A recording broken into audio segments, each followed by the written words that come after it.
মেহজাবিন অসাধারণ। I am so proud of you. মাশাআল্লাহ, so proud of her. যে আমার পাশে দাঁড়িয়ে আছে, মানে আমি ওর অভিনয়ের ভক্ত। আমি কিন্তু ওর অভিনয় সবসময় দেখি, মানে আমার খুব কম দেখা হয়, কিন্তু তারপরেও আমি যা দেখি ওর অভিনয়গুলো আমি দেখি। কারণ আমি ওর গ্রোথটা প্রথম থেকে খুব খেয়াল করছিলাম, এবং আমার কাছে মনে হচ্ছে অনেকে বলেছে যে ওর আরো আগে কাজ করা উচিত ছিল, ওর আরো আগে ছবি করা উচিত ছিল। আমি মেজাবিনের কথা বলছি। ইডেন বে কক্সবাজার সমুদ্র সৈকতের উপর নিজেদের একটি ঠিকানা।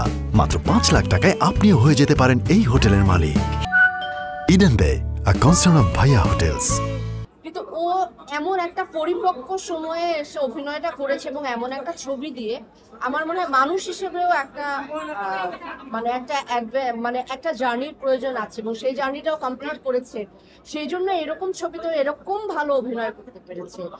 তো আমি আসলে আমার এখনো গুজবাম্পস হচ্ছে ওর যখন কান্না, ও যখন কাঁদে, বা ওর যখন সিঁদুর মুছে দেয়, ওর যখন শাখা ফেলে দেয়, আমার একবারও মনে হয়নি যে মেহজাবিন তো আসলে অন্য একটা গোত্রের মানুষ। ও এই সনাতনী সম্প্রদায়কে আসলে দেখেনি, দেখেও বড় হয়নি, বা এই এক্সপিরিয়েন্সটাও নেয়নি।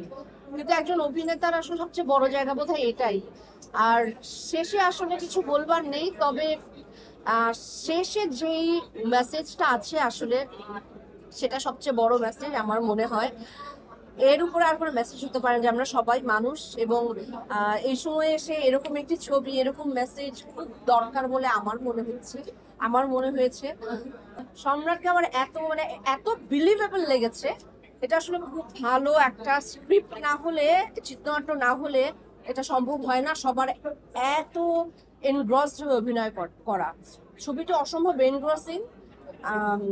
এবং আমি যতক্ষণ সিটে বসেছিলাম আমি দর্শক হয়ে দেখেছি, এবং আমার কাছে মনে হচ্ছিল যে এরপর কি হবে, এরপর কি হবে। আমি কিন্তু চোখ ব্লিঙ্ক করতে পারছিলাম না। আমাকে পাশে পপকর্ন দেবার জন্য বলছিল যে পপকর্ন এনে দিব। আমার মনে হচ্ছে না, এই ছবি আমি পপকর্ন খেতে খেতে দেখতে পারবো না, আসলে দেখা যাবে না।